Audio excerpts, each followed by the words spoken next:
his preachers. From everybody, he demands a certain amount. So the preparation is there as well. So what am I talking about when I'm saying the preparation isn't there? Your preparation for your worship is your prayer life.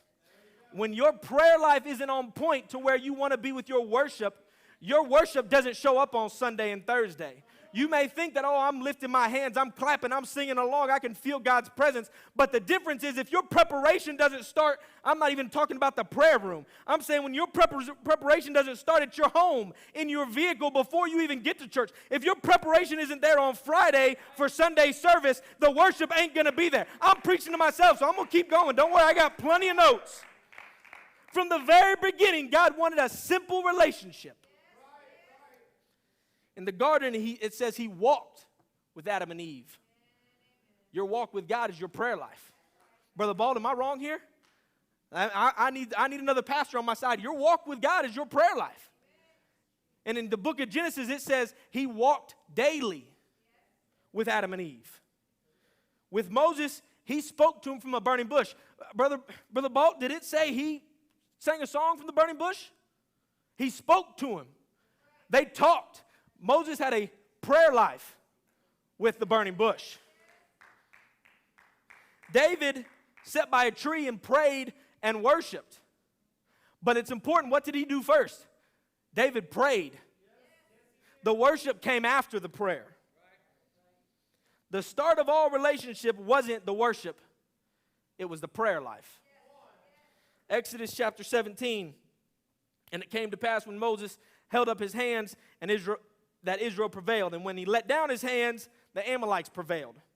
In verse 12 it says, but Moses' hands were heavy, and they took a stone and put it under him, and he sat thereon. And Aaron and Hur stayed up his hands, the one on one side and the other on the other side. And his hands were steady until the going down of his son. The point of that verse is what Moses wasn't worshiping. There wasn't music around him for him to dance. Moses was simply praying with God. There was a battle going on, and the worship team wasn't with Moses. The army was out fighting the battle, so he didn't have the praise team up here praising and pushing him along. Moses had a prayer life with God. The reason the battle was going towards the Israelites' way was because of Moses' prayer life. It wasn't because Moses could throw down on the bass. It wasn't because he had a great baritone voice. It was because Moses had a prayer life. The battle was won through worship, but it started in the prayer room. It started with his personal altar. Before Moses even got to the point to where he could worship like that, he had to have a prayer life. God set him down in front of a burning bush and said, it's going to take some time, son. You better get used to a prayer life in your life. 1 Kings chapter 18, hear, O Lord, hear me, that this people may know that thou art the Lord God, and that thou hast turned their heart back again. And verse 38 says, then the fire of the Lord fell and consumed the burnt sacrifice and the wood and the stone and the dust, and it licked up the water. Elijah was going up against a prophet of Baal, hundreds of prophets of Baal, and what was happening was Elijah's prayer life came into effect. It wasn't the simple prayer that he prayed on that day. It was the prayer life that came up before then. Oh, come on now, somebody. I said it was the prayer life that Elijah had before going against the prophet of Baal. It wasn't about the time and situation that he put in there. It was about the prayer leading up to the worship.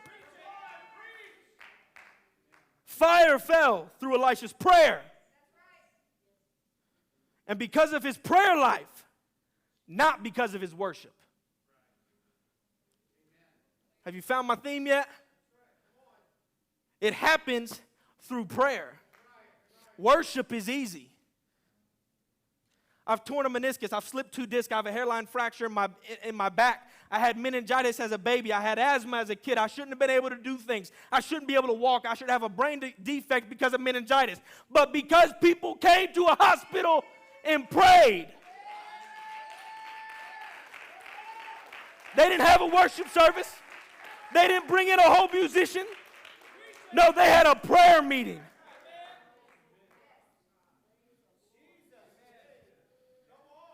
Power comes through prayer. Worship on Sunday and Thursdays is the easy part. Prayer, the rest of the week, is the hard part. The enemy isn't going to waste time. I'm telling you, I've been in this building too long. It's not going to waste time attacking you on Sunday and Thursday. The devil knows good enough that if he comes at you on Sunday at 10 or 11 o'clock, you're surrounded. He's stepping into a building where he ain't got a chance. There's worshipers all over the place. Your pastor's right there. Your first lady's over there. Your assistant pastor's somewhere over there. Your musician's over here somewhere. You got a million prayer warriors around you. He ain't coming on Sunday and Thursday. Not while you're here. Because you're worshiping here. You're surrounded in God's presence. You're surrounded by the believers. But after service is over, when you walk out these doors, it's just you. I'm telling you, I love every last one of you in here, but you are crazy to think I'm lugging a sound machine, all these instruments, microphones.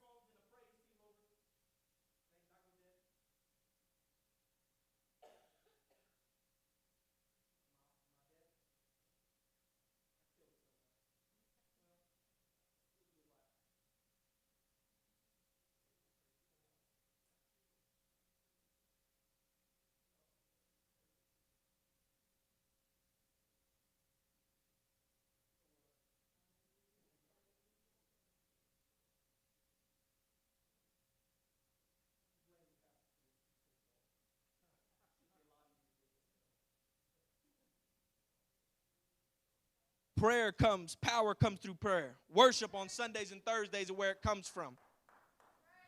That's where your personal life has to jump in. You're surrounded by other believers. Prayer has to be magnified in your life in order for God to constantly be prepared in your life. The devil's going to come at you on Sunday afternoon when worship is over. He's going to come at you Monday and Tuesday and Wednesday, and then it's going to magically happen to come to an end on Thursday night. But then on Friday morning when you wake up, he's still going to be there.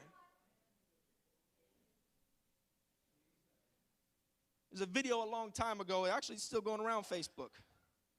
It's so true. I'm just going to steal this guy's words. And if you ain't ever heard it before, well, then it's my own words, and I found it, and God gave this miraculous thing to me, all right? It's not my job. It's not your pastor's job. It's not your Sunday school teacher's job. It's not the praise worship job. It's not our job to teach you and your families how to pray. Some of you, get ready to tuck your feet underneath. Men, it's not my job and it's not your pastor's job to teach you how to pray. It's not our jobs to pray for your families. It's not our responsibility to plead the blood over your house. Men, I'm talking to you. I'm not talking to the ladies. Men, I'm talking to you. It's our jobs to pray over our house. It's our job to plead the blood.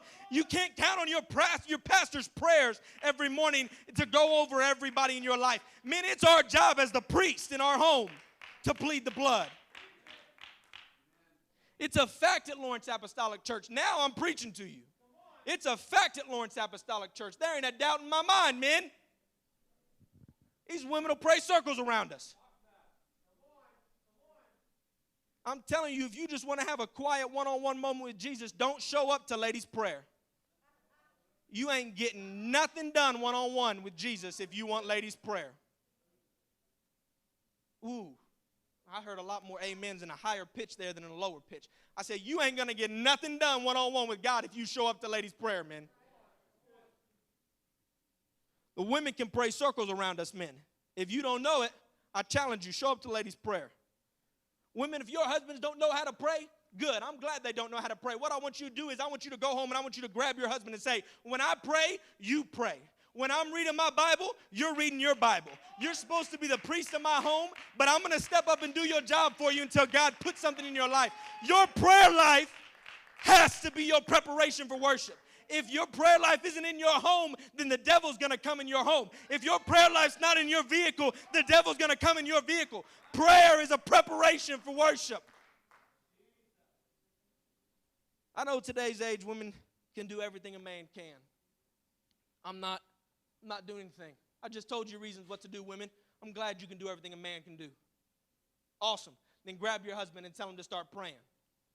If he's in this church, you grab him to start praying. And if he argues with you, take him to your pastor's office and say, he don't want to pray when I'm praying. You think you've seen hellfire before. You wait till you see with the look in your pastor's eyes if he don't want to pray when you're praying. I'm telling you, prayer and preparation for revival is key. Make him a priority in your life. Make sure God comes. Hang on now, because I'm going to step on some toes here. I told you, I haven't pastored for 2 weeks, and I got an itch. So unfortunately, you just get to go with me. Prayer and church has to be a priority in your life. So many times during our prayer, when we do pray, we pray, Lord, touch my family. Lord, touch my health. Lord, touch my finances.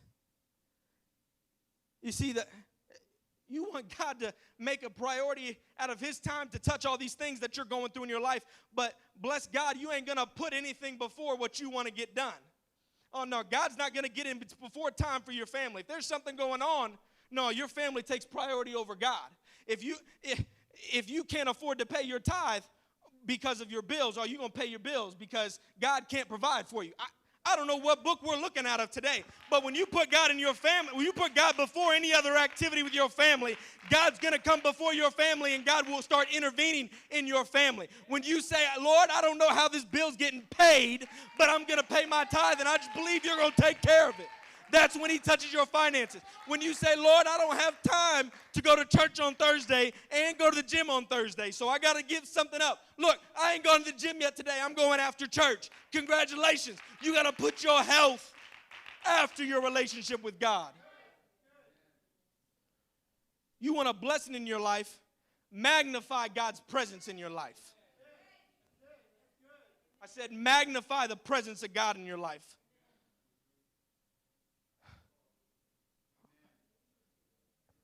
Ashley's in the back here, so she can, if you don't believe me, you can all look at her and why she shakes her head. Growing up, we heard a very popular saying in our house. My dad was very heavily involved. He was usually home when we got home from school. So if our friends came over, our dad got to meet our friends. And our dad, after our friends left, he'd say, show me your friends and I'm going to show you your future. He would tell me, you hang out with bums and losers and lazy brats, you're going to turn out to be a bum, a loser, and a lazy brat. So I want to take that and I want you to apply it to your life. Show me your priorities, and I'll tell you if revival is really going to come.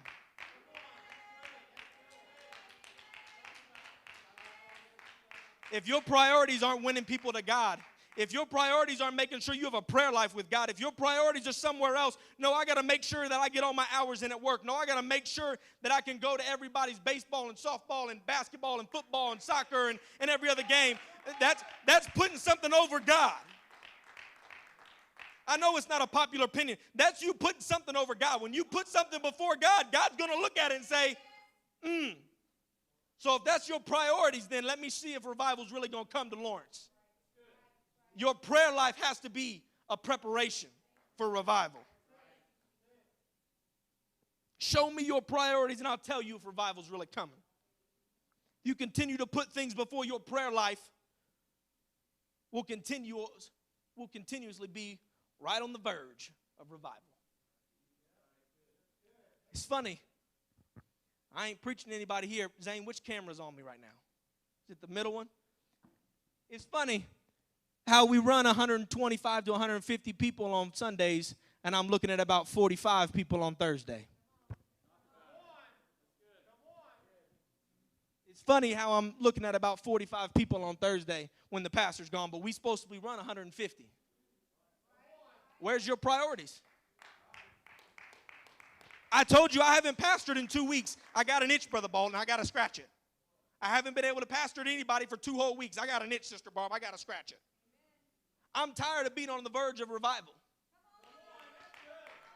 I'm tired of coming to Sunday morning service and just going through emotion and knowing that I can get home, I can eat lunch, and I can turn on and be able to watch the Colts pregame.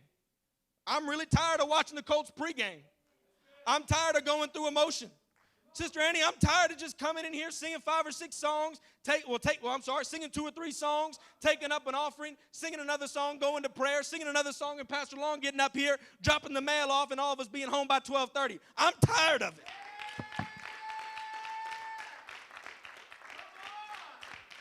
If you don't like what I'm preaching, your pastor will be home on Sunday and he can reprimand me. But until then, I'm the guy that with the buck stops. So I'm telling you, preparation has to happen if revival is going to happen. When you center your life around him, he makes you a priority. I don't know how many times it's come up here that we tell you that God's a jealous God. Because if he's not a priority in your life, guess what? You're not going to be a priority when he picks up that phone line. You make him a priority. Don't be worried about what this world thinks about you. Who cares? This ain't my home. I ain't staying here forever. If it's time for revival, it's time to start prayer before worship. Oh, magnify the Lord with me. Make him the center. If you really want revival, you really want growth, now it's time to enlarge God's presence in your life. If that means you got to get rid of a few things, those things are just, unfortunately, I'm sorry, they're meant to go. Anyone ever take a magnifying glass? I did this as a kid. Every last one of you men did this. So if you try to turn to my wife, I never did this. Come see me after church. I'll show you how fun it is. I took a magnifying glass and I'd go outside. Me and my next door neighbor, Andrew, we'd take it. And this was the coolest thing in the world, Brother Odell. And we'd get it to where the sun perfectly reflected. Brother Bolt's shaking my head. See, that's how I know I'm in the right. We would take this, Brother Bolt, and we'd find ants, a spider. We couldn't find a bug. We'd find a leaf. We tried to see if we could light an old wooden fort we had in the backyard. Actually, you know what fort I'm talking about. We just wanted to see if we could light that on fire. It didn't work. But we would sit there and we'd burn things with this magnifying glass reflecting the sun. And that was entertaining to me.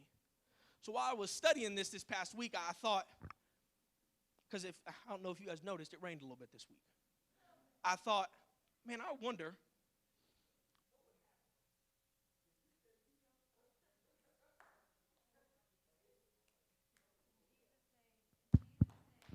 All right, Zane, I'm going to grab a different microphone because this one's dying on me too.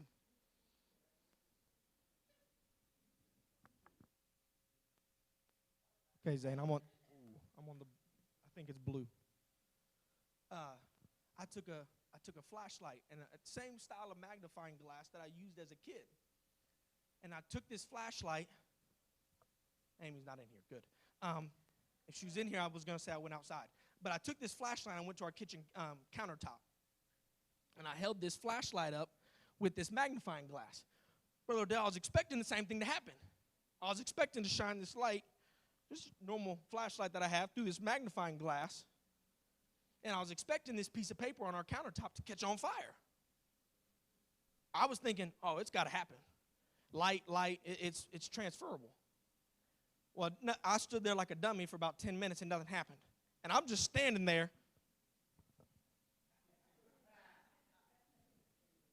And nothing's happening. I'm not going to stick it like real close to me because I don't know what a flashlight's going to do with this magnifying glass. So finally, after I sat there for about 10 minutes, I said, all right, somebody's had to have done this and I'm just doing it wrong. So I went to the almighty Google. And I started looking at videos. How can I light something on fire with a flashlight and a magnifying glass? I know. I'm the only one that does it. I know. And I found out that if I looked through this magnifying glass, the same one I used to catch stuff with on fire with the sun, if I held a flashlight up to it, nothing happened. Nothing at all happened. I found out that if I got a really expensive flashlight and a really expensive magnifying glass, I could start a very, very small fire.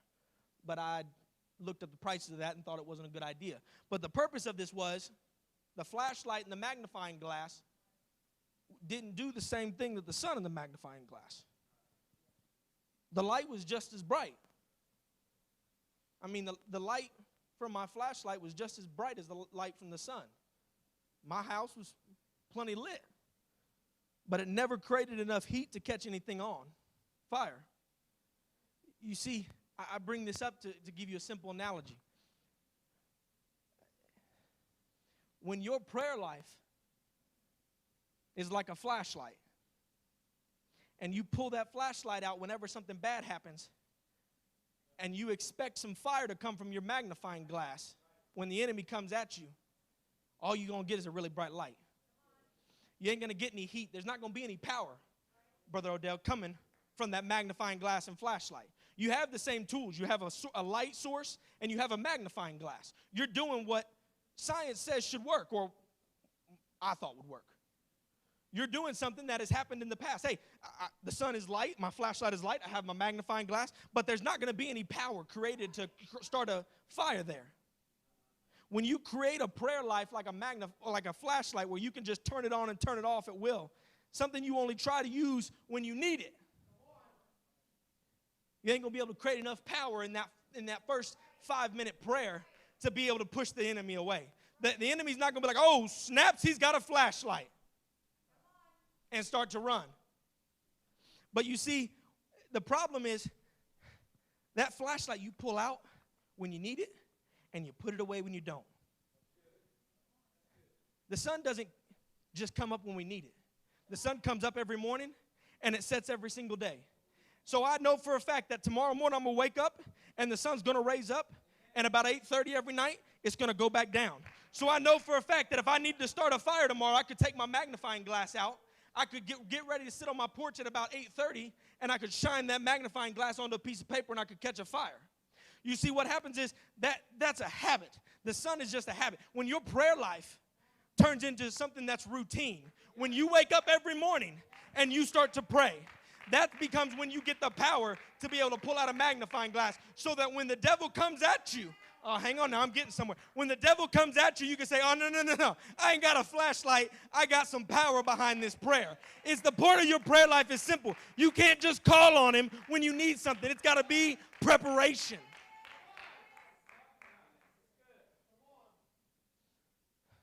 Your prayer life has to be an everyday occurrence. Back when I was in the military and I was a lean, mean fighting machine and I could do all this cool stuff and run and gun and all that, it was a daily preparation. I'm telling you right now, if you put a gun to my head and said run 3 miles, I'd tell you, just shoot me. It's not worth it. The pain, how long it's going to take, just put me out of my misery. It ain't happening. Ain't nobody running no 3 miles.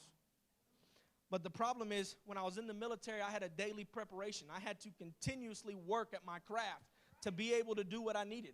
If you want to be able to call on God, the miracles that we talk about, the revival that we hear about coming, the worship that we want in our church life, it comes because of preparation that you do outside of church. If your connection with God is just your worship on Sundays and Thursdays, that ain't a connection with God. That's you having, I don't even know what it's you having, but that ain't you having no relationship. You think I hang out with Brother Odell because I like working hard? I don't hang out with this man because I like working hard. Dear God, if I worked half as hard as this man, I'd be dead.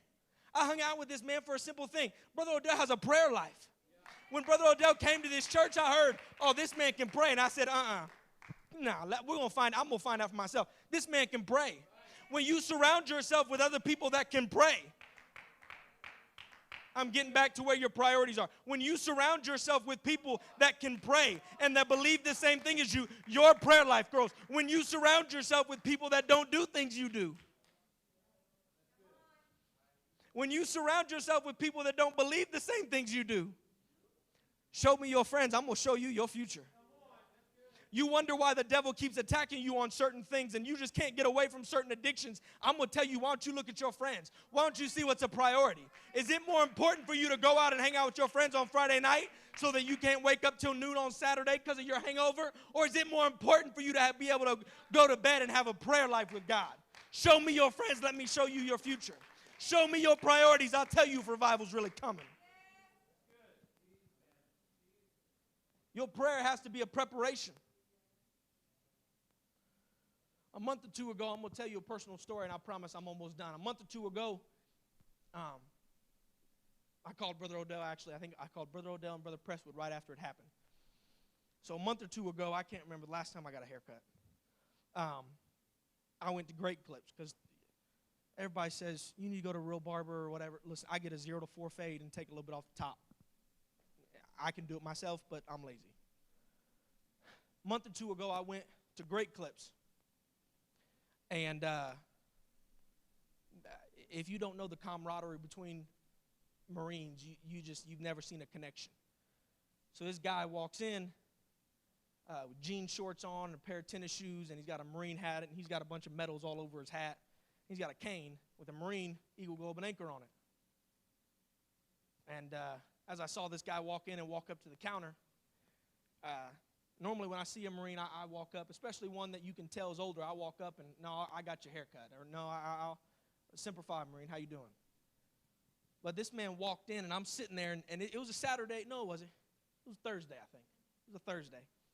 And I'm sitting there, and this guy walks in, and I look up, and it's just, Sister Odell, something's not right. I don't know what it is. Something's not right about this guy. Brother Preston, when I first saw him, I thought, oh, this old boy's stolen valor. Oh, I'm going to make an example of this old boy right here.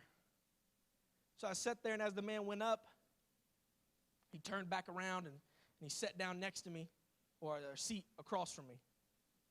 And there's an elder gentleman right there. This guy that said he was a Marine, or looked like one, I should say, sat down, and he was talking to some lady for about 2 or 3 minutes. And then his head, he was talking to her over here, snapped and looked at a guy across the room. He stood up on his cane and walked over, and he said, I want you to know something, brother. He wasn't talking to me, because I'm watching this man this whole time. Something wasn't right about him. He walks over to this guy, and he says, I'm a seer. And as soon as I heard that, I said, oh, no, you didn't just say that to me. He's like, he's talking to this older guy. He's like, I can see spirits. You have a good spirit around you. And I'm sitting there, I'm like, oh, I promise, I bet I said that loud. Oh, devil, you don't want to do this here. This ain't going to go well. It was a Wednesday night. That's what it was. It was Wednesday night because it was right before Bible study. So I had just finished, Brother Balt, studying and preparing for my Bible study. I thought, oh, no, devil, you don't want to do this. I just left prayer. You don't want to do this today. So this guy's talking to him about how he can see spirits around him. And I'm telling you, you could feel a demon in this little lobby. This old Marine was talking to him, and I mean, it was uncomfortable. He got up afterwards, and he came and sat a seat closer to me. And me and this old boy had a conversation. Maybe it wasn't a verbal conversation, but me and this demon had a conversation. We locked eyes. This old man sits down, and we look at each other. Sister Carla was just like this. I raised my head up, and I said in my head as loud as possible, devil, you don't want to do this here. I just finished praying. This is going to be real ugly if you start something right here. You see, I'm not telling you this because of egotistic or oh, I have the power of God. I'm telling you this because there was a preparation that happened before an encounter. I was going for a simple haircut. I was walking into a place that I'd walked in 200 or 300 times. I didn't know anything about what was going to happen. The point of this was there was preparation before any battle even started. I look at this guy, and we're just sitting here locking eyes. It felt like for 30 minutes, probably only about 30 seconds. This guy stands up, looks at me, and says, nope, and walks out. I'm not telling you this because I'm saying that I have the power of God all around me, but I'm telling you there's a demon inside of Great Clips that was in there for one purpose. Someone will test some faith today. Your preparation can't just be for a Sunday or Thursday. Because if you only come 30 minutes prior to service in order to prepare in the back room, in the prayer room, listen to me when I'm telling you. Just listen to a young preacher for a second. The devil's going to hit you hard on Monday morning if your only preparation is Sunday and Thursday before church happens. We need to have an audible conversation daily with God. Audible conversation with God. We need to be refilled daily. That is revival. Good music could come. I promise I'm closing.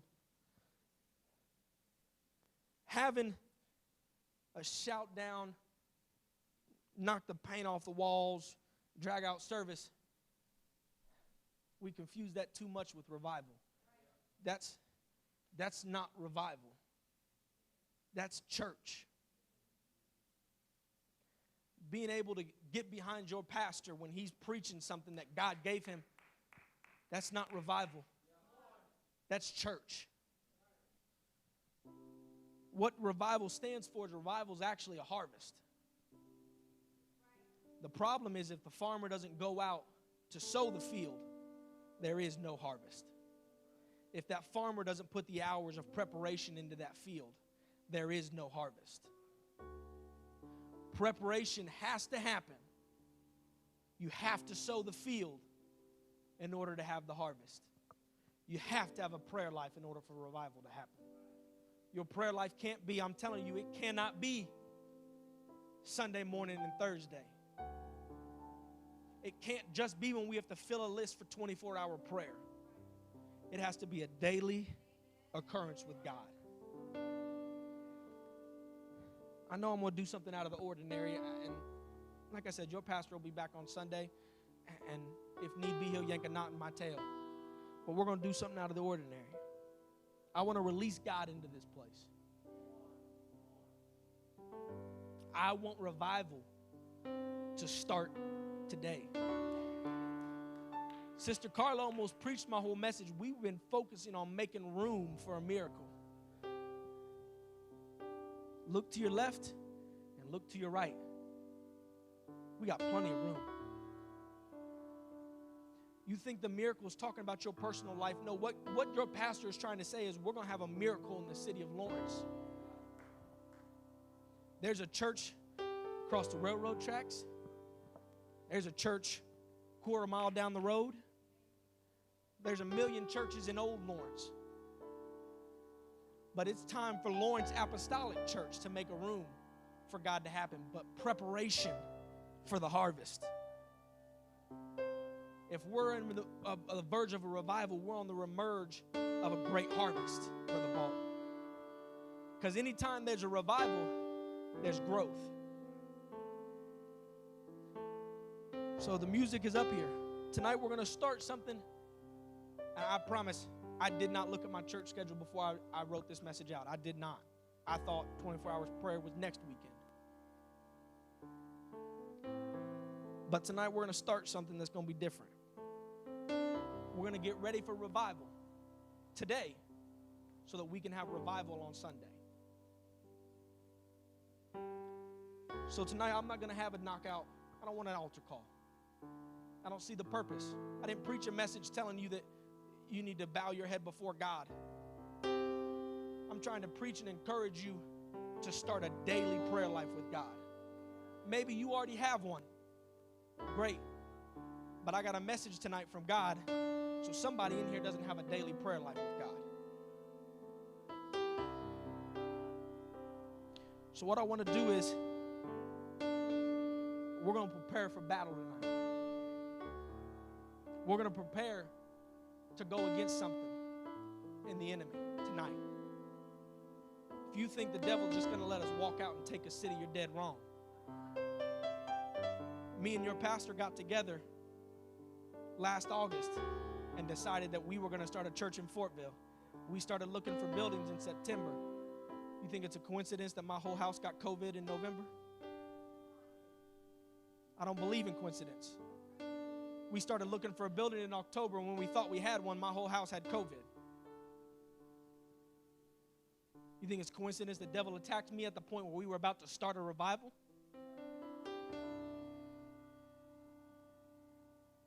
We have to be prepared. So tonight what I want to do is I want to start a covenant. We're going to start a covenant tonight with God. I'm not asking you to make a pledge tonight that you're going to pray every single day for the rest of your life. I'm not asking that. Because if I just tell you to do that, we may just continue down the path. Here's what I'm asking you to do. We're going to take 10 minutes tonight. I know I've preached a little longer than normal. We're going to take 10 minutes tonight. And we're just going to stay here and pray. And then tomorrow I'm asking for 10 minutes. That's all I want. If you pray longer than 10 minutes already, that's fine. I just want 10 minutes. You continue to pray after that. But I want 10 minutes on Friday. And then Saturday, I just want 10 minutes. I'm not asking for a lot. I'm asking for 10 minutes. I want 10 minutes on Saturday. And then Sunday morning, before you get to church, I don't want you to come to church and give me 10 minutes in the prayer room. I want you to give me 10 minutes at home. Before you even step foot into God's presence, because here's the difference. The devil's going to attack you at home when this revival starts. He's not going to attack you here. So if you wake up on Sunday morning, the devil's already attacking you at home. He's going to say, I'll let you get to church, but you got to come home, and I'll be waiting for you. But if you start your prayer life at home, if you build your personal altar at home, where's the devil going to be welcome at? So what we're going to do is we're going to surround our houses. We're going to surround our church. We're going to surround our family. Just 3 days. And if nothing special happens, you can say, Brother Long, you were wrong. But if you give me 10 minutes a day, and then you walk into this place expecting for a revival to start Sunday, I serve a God that's going to deliver a revival.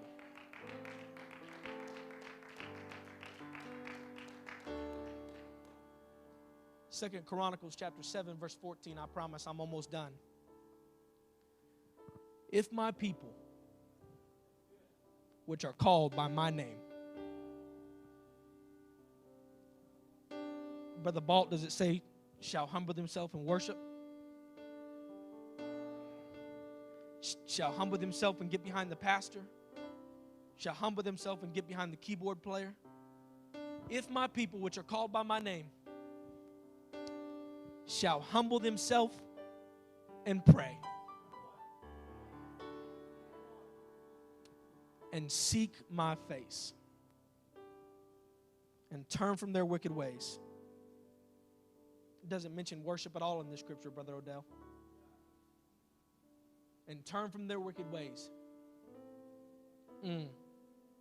Then will I hear from heaven and forgive their sins and heal their land.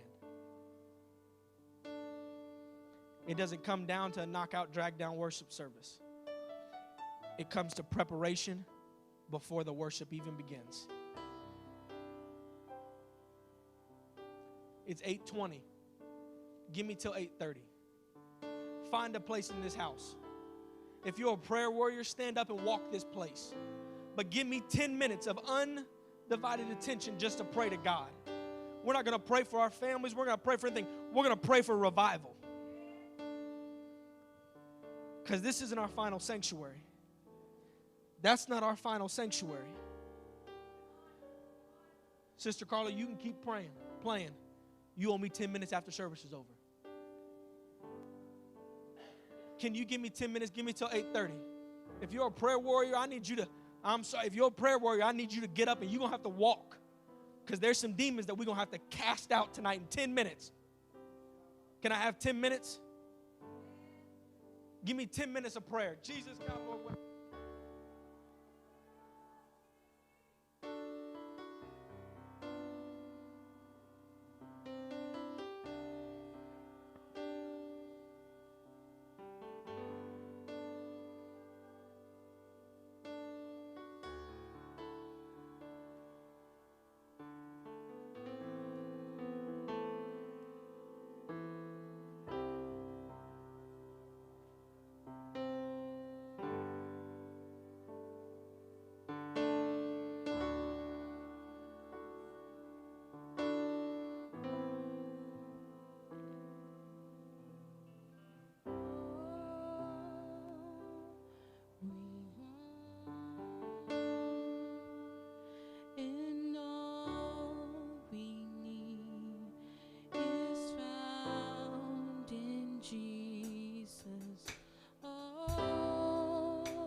It's more of you.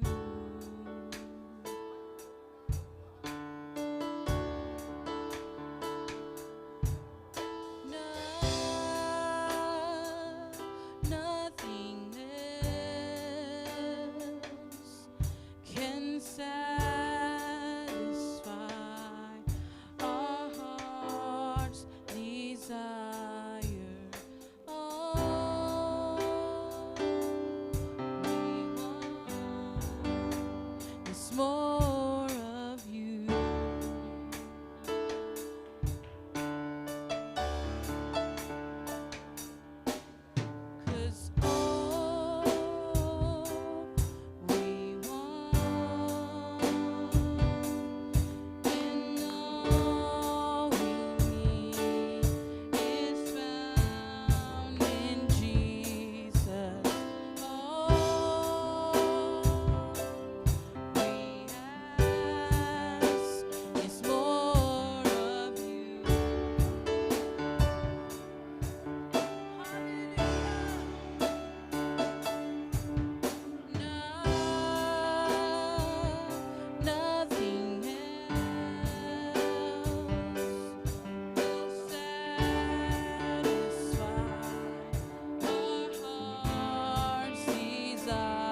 If you're done praying, you are dismissed. I asked for 10 minutes. I haven't asked for much. I'm asking as your assistant pastor to give me 10 minutes tomorrow. Give me 10 minutes on Saturday. Give me 10 minutes on Sunday before church. Before you ever step foot in this, give me 10 minutes. And then step into this place expecting on Sunday revival. Don't come in expecting God to just move through the motions and you just have to have a normal Sunday service. Come in respecting revival. If you're finished praying, God bless the greatest church in the whole wide world, you are dismissed. Sunday, 10 a.m. is Sunday school and 11 o'clock is worship. Ladies, if you want to go to this special service that's coming up, see Sister Odell immediately following service. But God bless the greatest church in the whole wide world. You are dismissed.